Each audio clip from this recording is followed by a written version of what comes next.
feel like I want to talk about queefing. I don't know why that's coming into mind, but Hey, you know what? Let's do it. Let's go there. Let's do it. Okay. Go there. I'm ready. It's such like a, obviously taboo, like pelvic floor and like women's health and like all of this stuff is such a taboo topic that you guys are awesome and amazing and breaking barriers and giving resources and all of those things that are not typically talked about. Hi, I'm Rachel, owner of the NaturalBirth site, certified birth doula, childbirth educator, and midwife's assistant. And I'm Tiffany Muniz, certified birth doula, lactation counselor, and midwife assistant. Here, you'll learn all about different aspects of pregnancy, birth, and postpartum. Remember, none of this information should take the place of your care provider and is not medical advice. Birth is not a medical emergency. Thanks for listening. Hi, everyone. This is Tiffany at the NaturalBirth Talk. And I'm Rachel. Today, we have our wonderful friend, Becca, here. Becca, I'm going to let you introduce yourself. Absolutely. Hi. Thank you so much for having me on. I'm so excited and I just love all the birth talk and women and all that good stuff. But I'm Becca and I'm here local, close to you cute little doulas. I am a yoga teacher. I'm an occupational therapist. I'm a mom, all kinds of good stuff. But I've been an OT for almost 11 years now. Recently started to delve into pelvic floor, pelvic health. And then also had my teacher training for just 200-hour yoga. It's vinyasa based back in 2019 when I was pregnant with my second. And then decided when the pandemic was going on, there were some options to do some virtual training. So I did my 85-hour for prenatal and postnatal yoga teacher.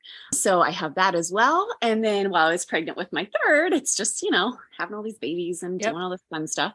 Right. My third, I did it's called Sarah Duvall's Pregnancy and Postpartum Corrective Exercise Specialist. It's a very intense, very evidence-based, good stuff that I can include into being a pelvic floor therapist, but also into yoga teaching as well. So like fitness professionals can take the class and certification as well. So yeah, that's just a little bit of my intro. I don't know what else you want to hear. Yeah, no, I think that's great. You are so knowledgeable and this is coming from somebody who sees you for, body work stuff. I think you're phenomenal. Yeah, today we just wanted you on the podcast to talk about, movement during pregnancy, during labor, and how we can work yoga into that. And also just kind of like off the top, I know how great you are with like breath work and mindfulness and kind of bringing all of that together for your birth. Mm-hmm. Absolutely. So, prenatal yoga or prenatal, just like fitness, really activity. Right. There's a lot of research that shows, being active during pregnancy, there's not a lot of guidance always from our providers. And so having somebody to be able to give you some guidance on what kind of things you can do, can't do. Just a support person is essential. It also improves birth outcomes, cesarean rates, recovery, all of that good stuff. So I think it's important to just kind of recognize for the listeners that a lot of these movements and things that we look at within like exercise and things like that today were natural things that we would do hundreds of years ago before our sedentary lifestyles kind of took over. And, now we need the guidance from people because we've lost that intuitive nature to just know how to move throughout pregnancy and know what to do and what not to do. And so now we need that extra guidance from people who are highly trained like you are, Becca, because we just lost it. And then our sedentary lifestyles, if we're not getting that guidance and we're not getting that movement, then like you said, cesarean rates go up and birth outcomes are more negative. But when we're able to incorporate a lot of that movement, like we used to hundreds of years ago naturally, then that's where we're seeing a lot of better birth outcomes, healthier pregnancies, things like that. So it's just, it's a very wise practice to move within your pregnancy. And we've just lost a lot of that knowledge. And that's why we have people like you.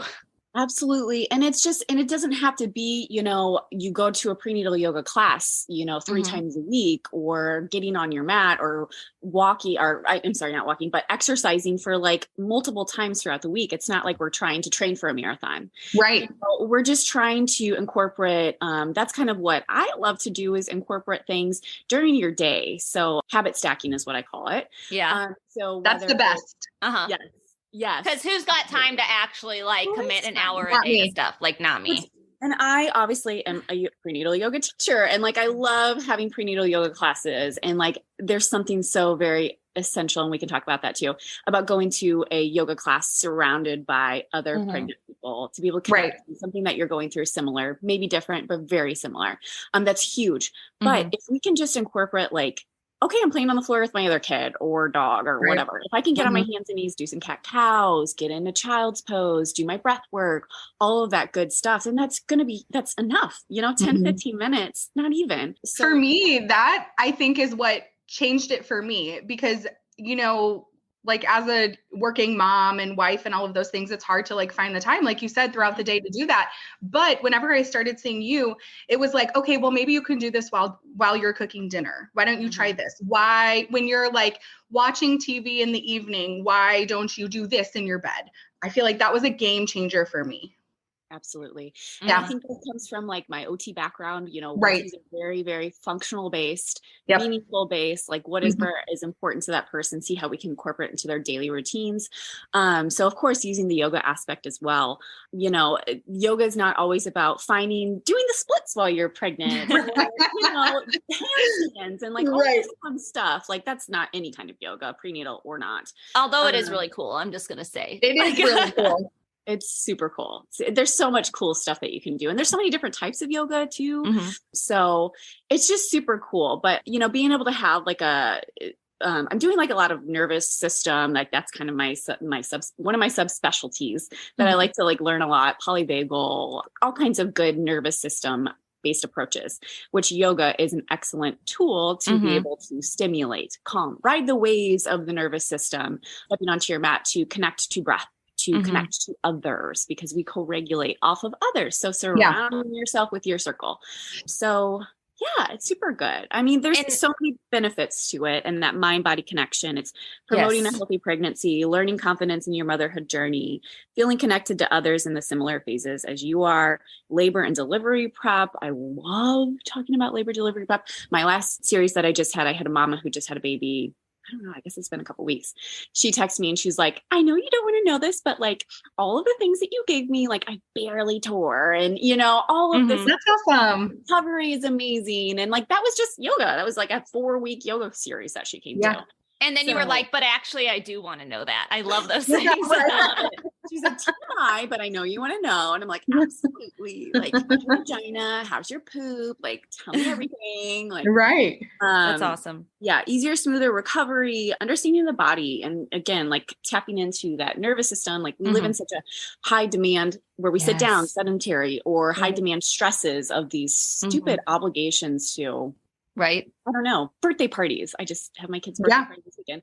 And just or like this morning when I was like, man, I really got to get on that call. But then I was like, but I really want to take a shower. And it was just like, I ended up taking a shower for anybody who's interested, and I was late, and everybody, Tiffany and Becca, were super patient with me. So it was my little way of like combating the stupid stressors in our lives. You're just coping. You're finding what works for you. And that's what we're all doing here, is trying to survive. Goodness gracious. But yeah, I don't know. I love all aspects of mindful movement. It doesn't have to be yoga.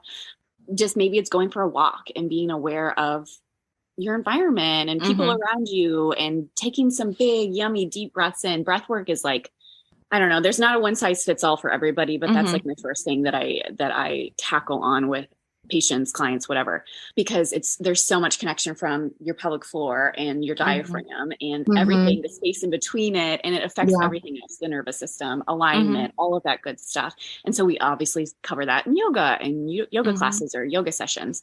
So that's huge.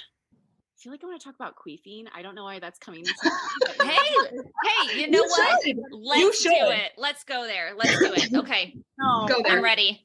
It's such like a, obviously taboo, like pelvic floor and like women's health and like all of this stuff is such a taboo topic that you guys are awesome and amazing and breaking barriers and giving resources and all of those things that are not typically talked about. Like maybe with girlfriends and you like giggle, like I'm peeing my pants or I'm queefing while I'm doing yoga.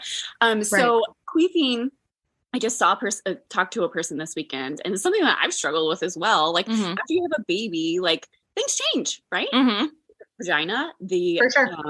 all of that good stuff has changed. And Mm-hmm. so maybe there's tightness, maybe there's low tone, maybe there's some grooves without the vagina, I can't talk, the entrance. And then when you have this like pressure change, whenever you're doing yoga, maybe it's a downward facing dog. So your hips are up. Well, there's this vacuum that might pull the air down towards your ribs, towards your diaphragm, because your muscles are activated and engaging. And then when you stand up, something happens, the vart, the queef, like something comes out, and it's so unexpected. I think that's why it's so like gas, like you have a fart, like you're like, okay, like this is, I know this is tummy, let me squeeze, let me clench. Yeah. But like a queef is like, holy moly, like this thing just like squeezed out. Like what's going on? Well, and then we have to like call it a queef. Like who came up with that? Right. Who came up with that term? Right. Because I wish it was a little bit, the vaginal fart, that's like a little bit more, but it's just, here's what it is. It's pressure changes. It's your body trying to pressure changes. And so there's different things that you can do with that. I don't know. I wish I could I want to do a lot of things, but I wish I could do some research on like this specifically. It's so freaking embarrassing. And it's like, people like look at you and are like, what's going on? I mean, I've taught yoga for a while now. And so there's been a lot of different things and sounds and noises that have come from people. So I'm just like not fazed by anything. Yeah. But, I've had people reach out that are like, God, this just happened. And I don't want to go to community classes. I don't want to do this. My kids are making fun of me, or like whatever is going on. So it's just a pressure change. It's just that air, that vacuum sucking up when gravity is changed. And then when you switch gravity, if things air's in there, it's going to escape out naturally. Right. So, yeah. And I know the person that you're talking about and how like embarrassed she was and how she was like, I'm never going to go back to class ever again. Like I'm never going to do it because it's so embarrassing.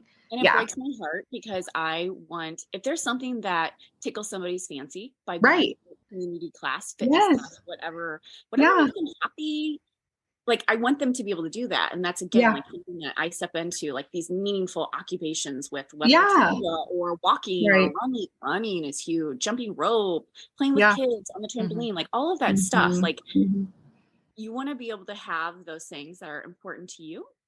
Well, and it's like an outlet, specifically for moms. Like it's an outlet where we can go and like let off steam and be with our friends, be with our community. And then, you get that like taken away and it sucks. Absolutely. Yeah. And then you're distracted from your breath work and your mindfulness has just gone out the window. And you're like, but that's why I'm here to work on breath work and mindfulness. Right. But, it's like one of those things where like everyone in the room has probably experienced something like that. And like everyone understands, but still it's like so embarrassing. So embarrassing. Yeah. So, I mean, do you have suggestions on how to help with that? Yeah. Yeah. See a pelvic floor therapist. Of course. Obviously you need to have some kind of, maybe an internal, maybe not. So like at the bump fest or bump day or whatever it was, I was like doing like three-legged dog is what it's called. Scorpion is a common thing. So you can look those yoga poses up if you really want to, but, talking about like timing, like either maybe it's a pelvic floor contraction whenever you lift your leg up so the pelvic floor is engaged. Or maybe it's that they have a hypertonic pelvic floor so that you need to work on down training it, calming it down, finding the link because like it's squeezed in and then somehow air gets squeezed in. So that connecting to breath. And then maybe it's modifying. Maybe it's just you don't lift the leg whenever you're bringing your leg up, or you don't take a downward facing dog. You do a tabletop position. Yeah. That's a good idea. Using blocks it's a very one-on-one type of situation. There's definitely not that one size fits all, but getting checked out and seeing what's going on, maybe internally, externally, and developing some strategies that might work for that person specifically. Yeah. So there's hope. 100%. 100% hope. Also, I wish it wasn't something that so many of us were embarrassed by. Like, I am not an easily embarrassed person. So like, if I were to be in a yoga class and it happened, I'd probably just laugh and then the whole class would laugh 100%. And we'd move on. But I get that like, that I feel like really I'm the opposite. I would die. Like I would absolutely die. I would be like, oh my God, I'm never coming back here. I can never show my face in town again. Yeah, I can never hang around any of my friends. Yeah. New friends. I need new friends. I need to move. I need a new house, like going across country, Going to a different restarting. state. Yeah, no. Yeah, No, I know. I hate that. I wish that wasn't the case. And I try to, Rachel, I try to promote that. Like, life is messy. It's right. Messy, and like things happen, and it is what it is. Move past it, let it go. Like literally, maybe it's let it go, let that like maybe that's what it is. Own it. Like, who cares? Like, if people are going to judge you for that, like, they can move. They can. Right. That's exactly how I feel. I'm like, if they want to judge me for that, I don't need to be friends with them anyway. Right. Yeah, I know. I'm just easily embarrassed and easily flustered. Yeah. You know, like the emotional, the personality aspect of it is equally as important as well. Yeah. So yeah, there's lots of things that you can do for it, for sure. Yeah. Yeah. Cool. So what I'm hearing is that moms out there, if you're in a yoga class and you queef, you know what? It's okay to feel embarrassed, but you don't have to move. You can go back to class, and maybe the more you go to class, the better it'll get. Yeah. Absolutely. Because that mind body connection is going to strengthen, and you're going to have awareness, and you're going to be like, oh, whenever I do that, maybe I need to engage this muscle or take this breath in and this breath out, or maybe I don't do it. Maybe I do something different here. So yeah. Absolutely. And you build strength. You build like supple strength within yoga. Yeah. So that might all tie into leading into like birth prep, labor prep, and yoga specifically. I love it. I think again, why my worlds are kind of colliding here is that yoga there's so many of the stretches to lengthen the pelvic floor and do this prep or hips, pelvis positioning is commonly seen in yoga. And so by stepping onto your mat, stepping into a class, you are going to have this, you're setting your body up naturally, where I can hopefully give you the cues and be like, okay, this is a position that maybe you might hit in labor and delivery, or when you're getting closer to going into labor. Here's some, even like belly birth, like recovering from that, like there's different things you can do. So having that awareness. But yeah, it's prepping the body. It's lengthening the pelvic floor. It's lengthening all of the muscles that are essential to be able to have a baby, to push a baby out. I was telling Tiffany about this weekend. Like the pelvic floor is this gate or this gateway, this stoplight, whatever, to vaginal delivery. It's either going to say, yes, we'll lengthen and let the pelvic bones open up and baby slide out, or you're terrified. Your nervous system is like crazy. You're just like, what is going on? I'm in labor. I'm about to push a baby out of my vagina. Like what? Your pelvic floor tightens up. It's so hard to do. It's so hard to lengthen your pelvic floor whenever you're in labor and delivery, and it's maybe uncomfortable. It's a crazy experience. Having that, maybe that body connection, that muscle memory, to be like, I've done this multiple times before. I'm going to get here. Birth rehearsal, same thing. Like in a class, whenever you're doing yoga, you can kind of close your eyes, visualize what things are going to feel like whenever you are in labor, what coping mechanisms work for you, mantras. I love to do mantras in class, breath work. How can you feel the pelvic floor lengthening placing your hands, maybe a birth ball, maybe it's a yoga block, whatever. So yeah, like lots of good birth prep comes out of it too. Well, and what I'm hearing is that it's physical birth prep. So it's, the act of lengthening, relaxing, again, that kind of supple strength that comes with so many of the yoga movements and all of the other movements that you tend to suggest for moms. But I'm also hearing that there is so much mind-body connection benefit from these things. And for me, like in my online natural birth class, but also with all of my in-person clients, I harp on the mind-body connection. Because in my opinion, it is, and Tiffany does too. Yeah, it is like the number one most important thing you can do for yourself, especially when planning a natural birth, but any birth at all, but especially natural birth. You've got to have that connection with your body. You've got to not just physically prepare it, but mentally prepare it. And the yoga that you teach and your OT side of things as well, combine all of that into one little good package that moms can kill two birds with one stone by doing it. And I think that is so important, not just for a successful, awesome labor and birth, but also, with the fact that, like we said before, we have these crazy schedules and all these stressors and we're just busy. And if we can kill two birds with one stone, I mean, that's just going to make everybody happier. There's no cons to that. Absolutely. For sure. Yeah. When we're constantly going, on to the next thing throughout our day, if you can have that one moment to anchor down and be able to connect, that's going to just carry over for the next day and onward. And then, during this motherhood journey, it's super hard. And so you feel like you're in this survival mode, and then the body responds, the heart responds, all these emotions kind of connect into it. And then you're like, oh, my baby's born. Like, how did this happen? Like, I feel like I was just surviving this whole time because I was exhausted. And so yoga is the best tool to be able to get out of the house, to step onto your mat, to do something for yourself, to show up, to have the mind-body connection of like, oh, you know what? My right hip is really tight. Maybe that's because you popped that baby on that right side. Oh, yeah. Or, I went for a run and I pulled something in my neck, or like something like that.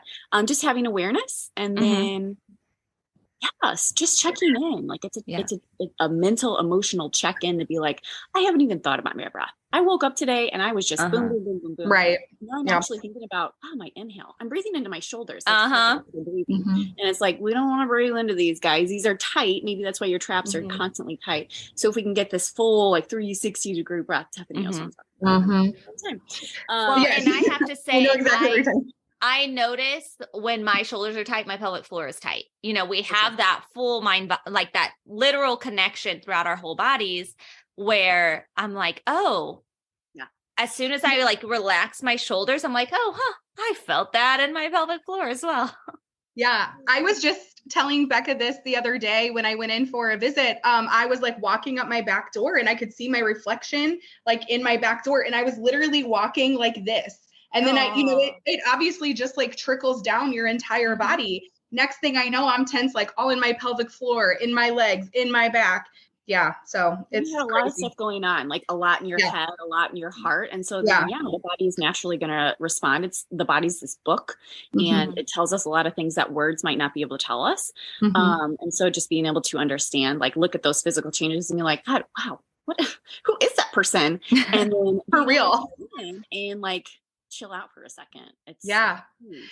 Can I just like circle back for 1 second? When you were talking about the pelvic floor is like the gate to vaginal birth. Okay. I know like you and I have discussed this, Rachel and I have discussed this multiple times.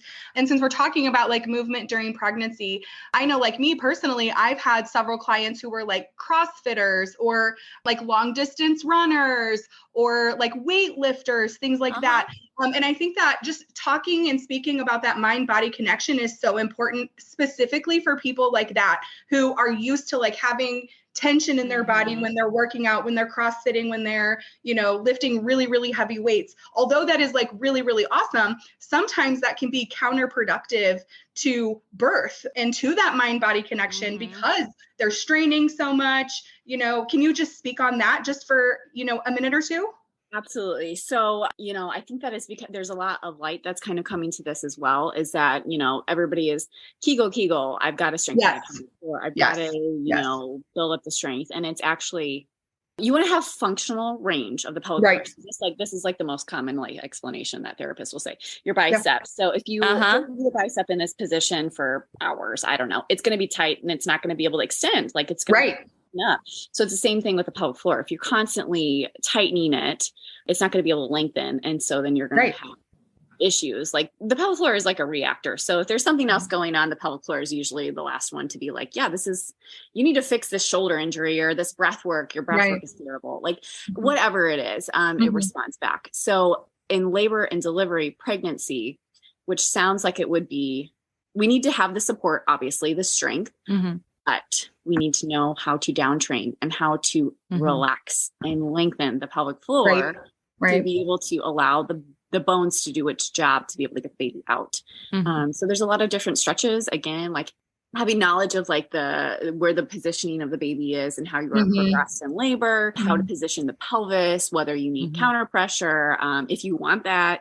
is essential. And that's something that I like to talk about in my prenatal classes, just because I think it's super important. I don't think you probably get that a lot of other places, but that's cool.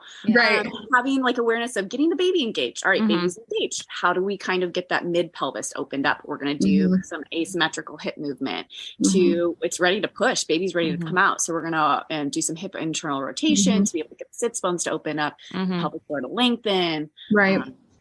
all that good stuff. So I think, I don't know if that answered your question or not, but yeah, I was literally just explaining the whole arm thing to a client like the other day.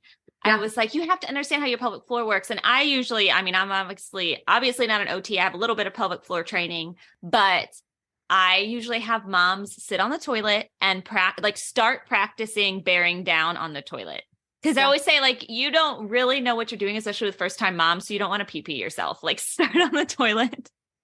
So, and I would just try to connect to those like muscles and like figure that out a little bit. Conscious and aware of it, because if you are doing it on the toilet often, your body's going to make that muscle memory of like, I need to bear down all the time. And then that puts us at risk for some distension of the pelvic floor, some prolapse. Same thing with Kegels. Okay.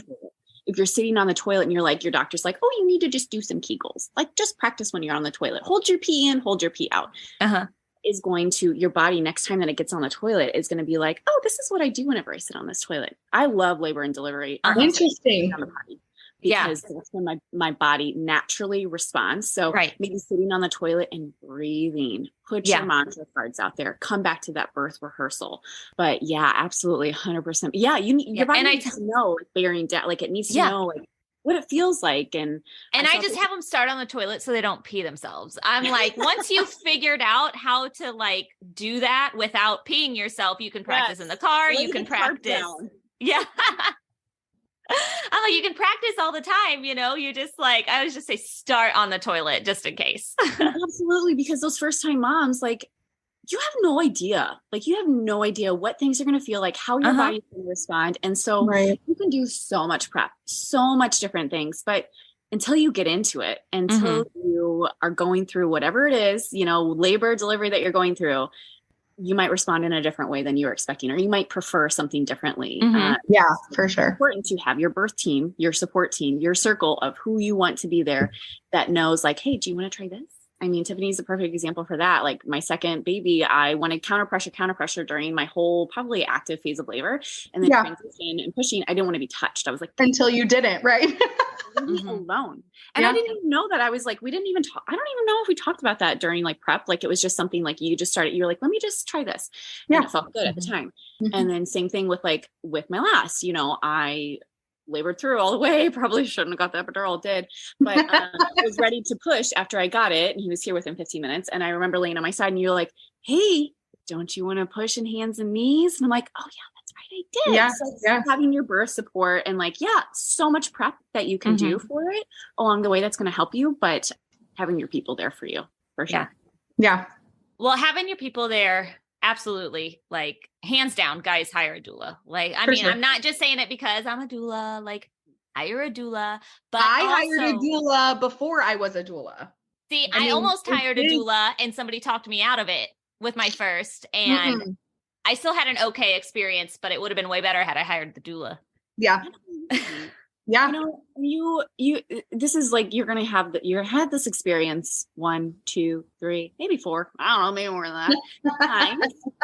You want it to be this, I'm a huge advocate for birth trauma and recovering for that. I had that with my second. That's what I'm kind of subspecializing in as my pelvic health practice. And I did all of the things. I did all the prep work. I had my birth team. I felt amazing in my experience, but things didn't happen that way. Yeah. And that's unfortunately part of life. And so then having your recovery, your support team after is essential as well. So, because sometimes you can do all the things and it doesn't go exactly how you want it to go. And then that postpartum recovery is really, really important as well. But, kind of circling back around to the original topic though, that movement, that mind body, not just the physical movement. So I want to circle back to what Tiffany said about like the weight trainers and stuff. I say it all the time. I see the most pelvic floor issues, like the most malpositioned babies and moms who are fitness instructors. And or who are just very physically fit in general. And Absolutely. It's so important to understand that, that fitness and that strength is very, very, very important, but it's doing it in a wise way that's going to help your pelvic floor. Because like you said, that pelvic floor is the gate to the whole vaginal birth. That is like that's the difference. That's the point between baby being inside and baby coming out, right? Like that's literally I like how you called it the gate. And you just have there's chiros as well that can help with that good stuff. Spinning babies, you guys are awesome with that. There's so many different things that it's just this whole circle of yoga, therapy. It is. And that's what I think is maybe the most important thing, that it's not just one of these specialties that's really important. It's not just pelvic floor. It's not just chiropractic. It's not just spinning babies.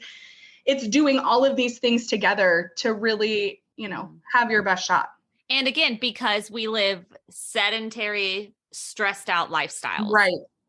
Like I said at the very beginning, all this stuff just used to be more natural movements for us, and we don't have that. So that's now why we need all these specialists to be able to help us have awesome pregnancies, awesome vaginal births, good postpartum recovery, and things like that.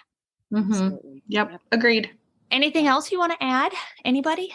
I don't think so. I think my biggest thing would be, even though, pregnancy and postpartum and all of that, the fourth trimester, everything feels like it's going good.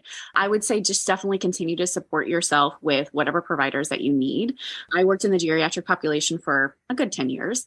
And so, 90% of my patients are in depends and have infections and all of that kind of stuff. And so I think just being aware of it, even though there's not any issues going on, consistently checking in and mind-body connection, pelvic floor, obviously, just checking in and being aware of that so that if there's something going on. Yeah.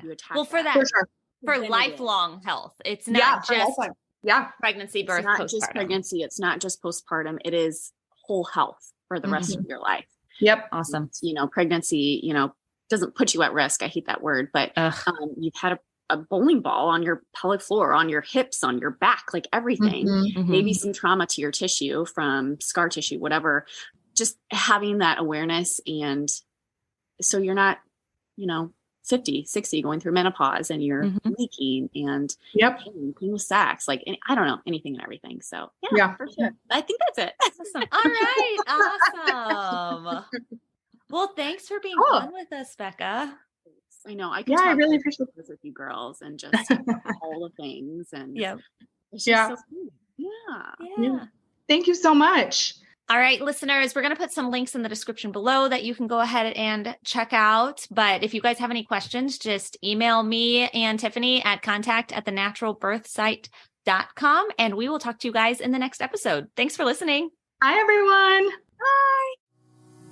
Hi, Rachel Manns again. If you want to learn more, please subscribe to and rate this podcast, and head over to thenaturalbirthsite.com to check out our online natural birth education course, birth story blog, YouTube channel, and more.